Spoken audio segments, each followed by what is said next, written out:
the fight for truth is on. A partisan media, obsessed local councils, and then there are the universities, which should be the first and last bastions of objective research and open debate. But here too is a story of outside pressure.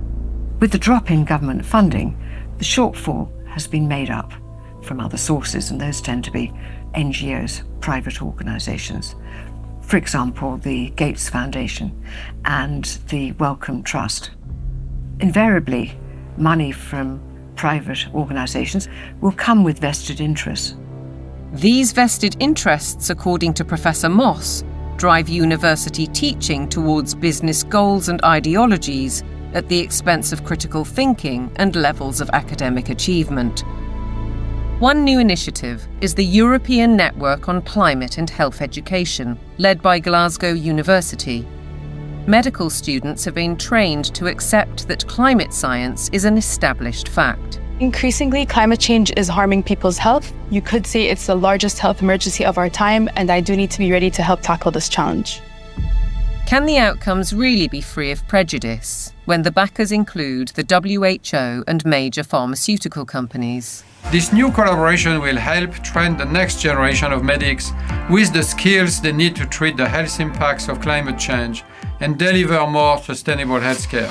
That's why health leaders from across the public and private sectors are coming together to support this transformative new network. Academics, right from the beginning now, are socialised to orientate their research towards the money. So this, I think, is quite damaging when it comes to fearlessly pursuing the truth wherever it may lead. That doesn't really happen anymore in academia. It's more about pursuing the money, wherever that might lead. It makes me feel distraught. It makes me feel that the whole purpose of university learning has been subverted. The influence and ambition of big business, the mission creep of so-called woke thinking, the cancel culture, the suppression and smearing of those who dare to question. Shockingly, the conditioning starts in the youngest of minds. Give me just one generation of youth, and I'll transform the whole world. Vladimir Lenin.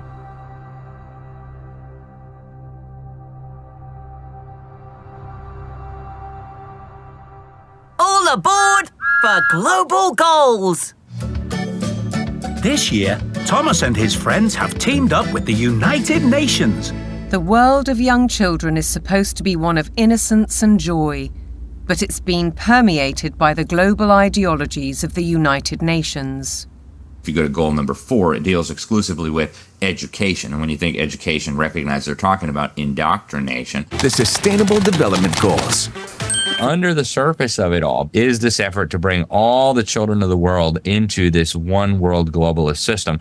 And what's so remarkable about this to me is that it's not even hidden anymore. Take part in the global movement to save our world from being destroyed. How will you fight climate change? Try meat-free meals. Reduce your electricity use. Give your clothes a second chance. We died! It's kind of your fault! And you can never ignore Greta. The eyes of all future generations are upon you. And if you choose to fail us, I say we will never forgive you.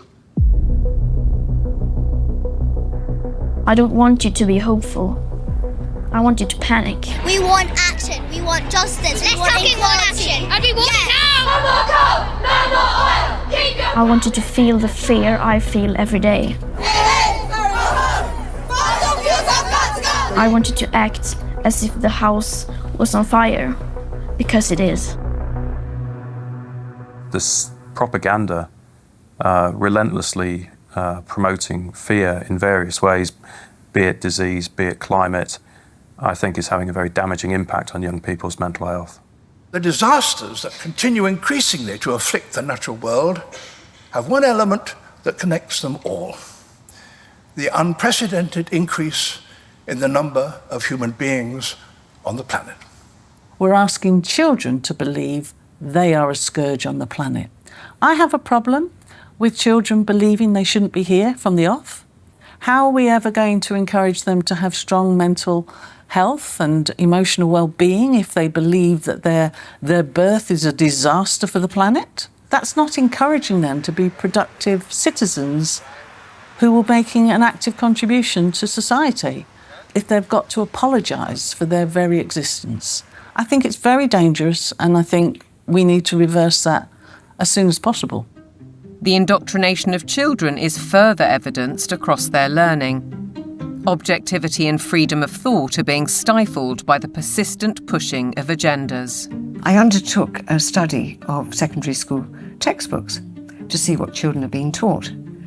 And what I found was extremely shocking. I found unqualified acceptance of climate change, the wonders of vaccines, GM foods, and very few counter-arguments were presented. If you cannot produce this information that's in the textbooks, you cannot succeed in the school system. If a student undertaking a geography exam, for example, doesn't talk about man-made climate change, then they're very unlikely to hit the top marks. Is it not surprising that the phrase critical thinking actually only occurs in relation to two subjects? One is art and design, and the other is history. Other than that, it's completely absent from the national curriculum. If we have a dumbed-down syllabus, we're actually stunting children's brain capacity and brain potential. While parents may not be fully aware of these issues, many are concerned at the growing trend of gender politics, including transgendering. One former head teacher says his local authority advised teachers not to use the words boy or girl for fear of misgendering anyone. The Department for Education as well has really subscribed to this kind of woke ideology. So there's almost like brownie points for the more woke you can be. Why do you have makeup and lipstick and glitter on? Because I think it looks pretty. You don't think it looks pretty? What schools have done is employ third-party agencies to deliver material for which the third parties most certainly have a vested interest in. And I wouldn't have a problem if it was I'm there in school to ask children to accept me as I am. That's fine. We all need to be tolerant and liberal in a diverse society. My problem is that what they're actually doing is more a form of evangelism, which is this is who I am and you might be too. In my heart, I've always known that I'm a girl, Teddy, not a boy, Teddy. I wish my name was Tilly, not Thomas. Language carries so many meanings and messages. And if schools are encouraging social transitioning, that's not a neutral act. That's a significantly impactful act. Dr. Fraser is also highly critical of the World Health Organization's recommendations, suggesting that 4-year-olds should learn about sexual stimulation. It's harmful. They don't need to know it. And in fact, for those children who are perhaps victims of adult abusers, how will they ever know the difference between what is happening within the home if they're encouraged to also explore that part of themselves within a school curriculum?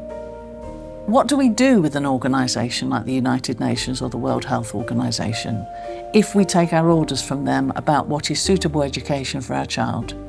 How do we say, no, we're not doing that, we want a change?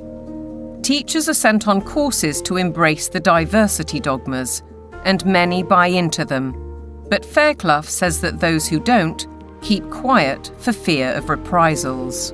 It's a dereliction of duty. It's a dereliction of their legal as well as their moral duty to safeguard children against harm.